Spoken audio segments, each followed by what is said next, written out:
Good morning, Flagler County. I'm Rich Carroll. You're listening to Flagler's Morning News on Friday, October 29th, and this local news is a service of Flagler County's Toyota dealer, Beaver Toyota, here to wow you. Reports about possible increases to trash pickup fees in Palm Coast have gotten the mayor's attention. John Arking reports. Palm Coast residents currently pay $20.36 a month for twice weekly garbage pickup and once a week recycling service from Waste Pro. That company's had a contract with the city for about 15 years. So when a recent report indicated the rate would go up next year, Mayor David Alfin said he was confused as negotiations on a new deal have yet to take place. I'm not sure I understand previous news reports suggesting that there would be a significant increase in fees to the residents prior to any negotiation being conducted with either of the two vendors.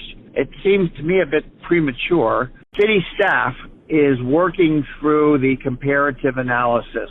Once they complete that, they will make a recommendation to City Council, and then City Council will be presented with their recommendation and be able, if City Council chooses, to make a decision at that time. It's my understanding that the current contract does not expire until next May. So we are working hard to make sure that this comes before City Council, obviously before year end. City officials did indicate earlier this year they might seek out alternative contractors after repeated complaints from residents about missed pickups by Waste Pro. From the WNZF Newsroom, I'm John Erkin.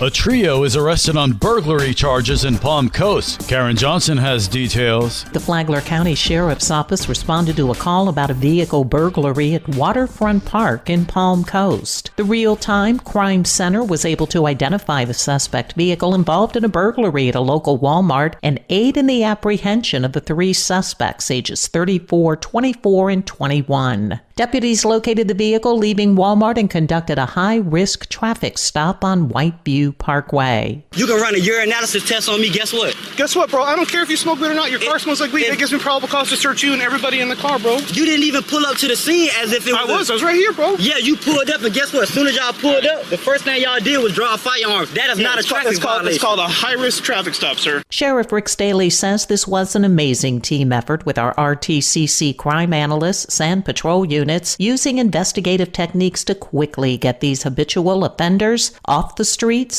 For Flagler's Morning News, I'm Karen Johnson.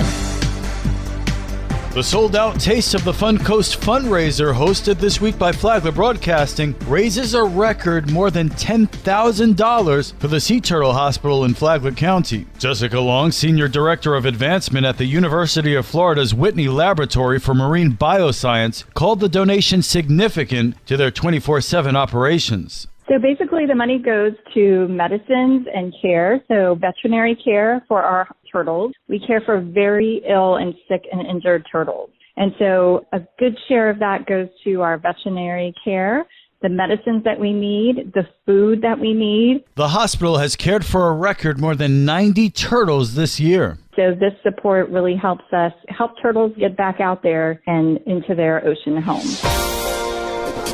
All this week on WNZF, we've been spotlighting the rising problem of domestic violence in Flagler County. Amy Cherry has more. Trish Giacconi, CEO of the Family Life Center in Palm Coast, says the Department of Children and Families can be a resource to families that are struggling with children who aren't behaving. If you're looking at 17 or younger, where it's a minor child and there's some responsibilities, people can actually call the Department of Children and Families to get support. Not so much to, oh my gosh, remove my kid or because I'm abusive, but really in that supportive nature so they can have some supportive services put in place before it gets worse. I know most people don't think about that. Sheriff Rick Staley tells WNZF, as a parent, you have a right to discipline your child. But how far is too far? It becomes a crime when you go overboard. So, for example, you use a belt and you leave serious welts and serious injuries. Now you've crossed the line, it's going to be child abuse.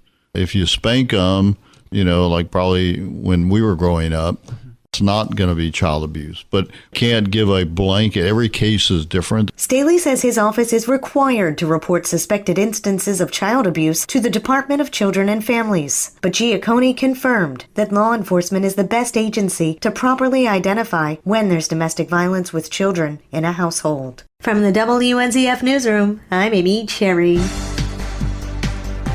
How does Flagler Palm Coast High School get the equipment that it uses to train students to be fire and rescue personnel? Gil Aspinwall, the training officer with Flagler County Fire Rescue, says through donations. Palm Coast Fire Department donated one of their older trucks that we use, and that's at the school right now. And actually, I just got an email confirmation this week. We have a second truck that's coming South Daytona, Volusia County. Aspinwall said the second donation's been in the works for some time, and officials will sign off on it next month. The Flagler Voice is on the radio on Saturday mornings at 8:30, and it's a podcast on the Flagler radio app. From the WNZF Newsroom, I'm Deb Albertson.